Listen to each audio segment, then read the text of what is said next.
Welcome to hashtag SWC number 22.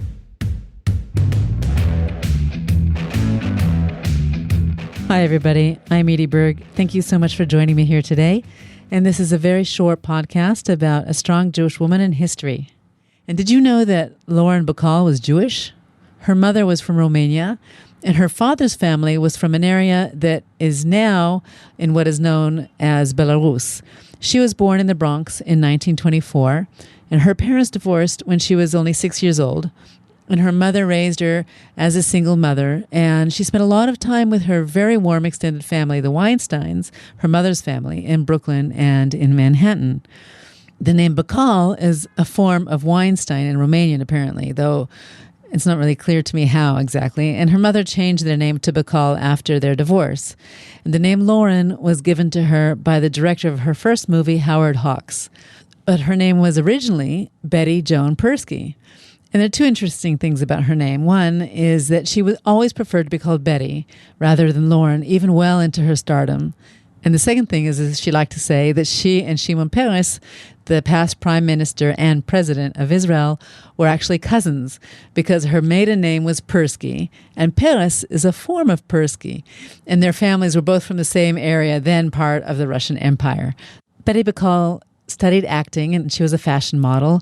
She was 5 feet 8.5 inches tall, very gorgeous, in Greenwich Village.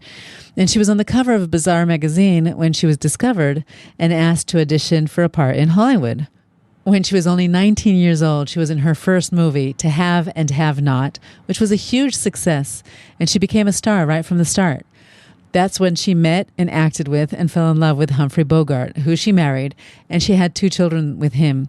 So here's a clip from that movie, To Have and Have Not. And in the movie, in the clip that you're hearing, she is speaking to Bogart, and I think this is probably her most famous line. You know you don't have to act with me, Steve. You don't have to say anything, and you don't have to do anything. Not a thing. Oh, maybe just whistle.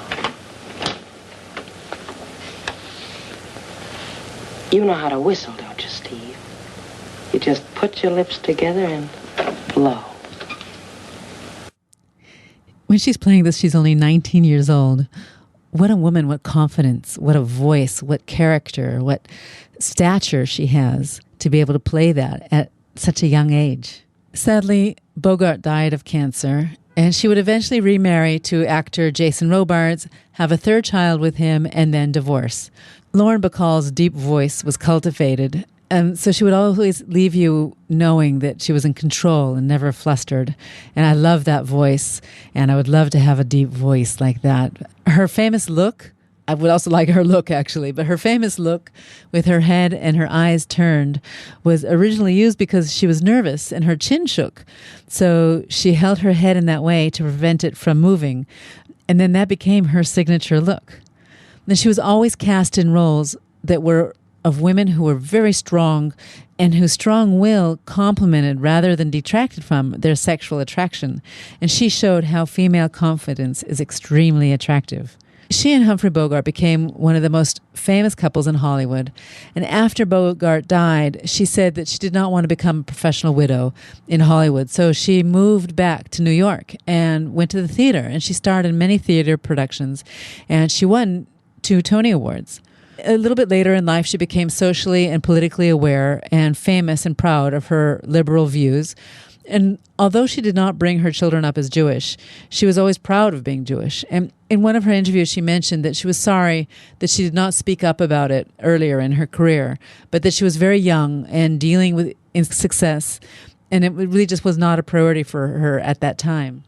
Lauren Bacall died of a stroke in New York when she was almost 90 years old. Thank you, Lauren, for choosing roles which always portray strong, confident women.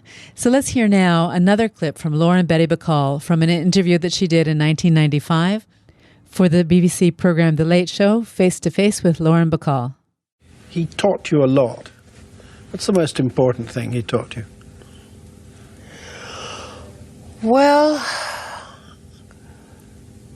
I think that he taught me that no matter what happens in life, you make up your mind how you're going to live and what road you're going to take in your life. And that you must not allow other people